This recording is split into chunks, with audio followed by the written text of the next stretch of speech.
Hi, I'm Rob Spedding from Cycling Plus and BikeRadar.com. We're here at Eurobike in Friedrichshafen, Germany, and I'm with Alex Zulaga from BH Bikes, one of Spain's oldest and biggest bike companies, and he's going to take us through a couple of highlights of the 2012 range. Alex. Hi, here you can see the new Lynx model. Okay, it's the new double suspension platform we are going to use for the next year. Okay, I think you already have seen the new the carbon one. Okay, you have a review in your web, and we are going to show you the new aluminium version. Okay, the idea of the bike is exactly the same one. It's a Lynx 4 because of the 4 inches of travel. It's going to have the split pivot suspension design. Okay, we have been working a lot with Dave Wiggle. He's the designer of the split pivot bike design. 100 millimeters of rear travel. Okay, but it's a very efficient bike. Okay, because with the split pivot we can control a lot the different ways the suspension performs. We can control the braking, how it brakes, how the suspension performs, and also how it pedals. Okay, there are 3 independent tunes we can do with this system, which gives you a lot of advantages. Okay, you don't have to compromise the sensibility of the bike to get a good braking performance or that kind of things. So it's a very interesting thing. Also, we have been working a lot with Fox in the development of the suspension, doing many testing with the boost valve pressures, with the compression damping tune, the rebound tune. Yeah, we are very happy with the final result. The users in the US and in Europe are quite different, so also you have to find the good compromise, okay? And that's quite tricky, but I think finally we did. We reached the goal we were finding. Okay, so. And weight-wise, how does the aluminium Lynx compare to the carbon?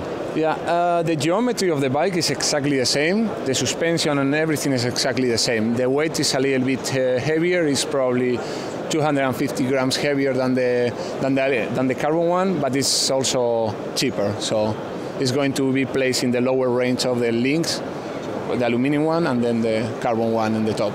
So we've moved over from BH's mountain bikes, and we're going to have a quick look now at their top-end frame, the lightest frame they've ever built, the Ultralight. Alex. Okay, here you have the new Ultralight frame bike. Okay, this is, as you say, is the lightest bike we have ever built.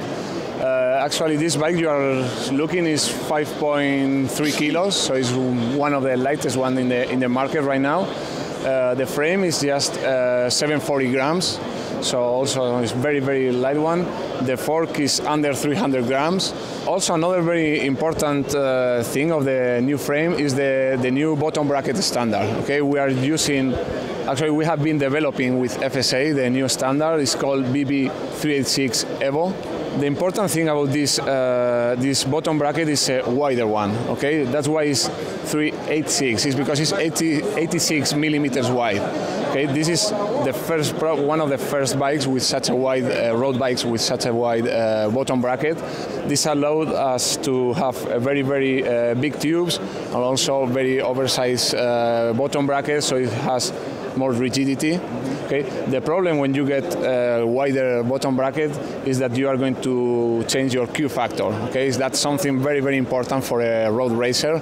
Okay, so we developed with FSA these new cranks, the K-Force Light cranks, to have the same Q factor as in any other regular bike. So the curve of the cranks negates the Q factor difference of the 386. And what sort of performance advantage is there from BB386 Evo? Because obviously there are so many bottom bracket standards now. Yeah, the good thing is you have all the benefits of the BB30, okay?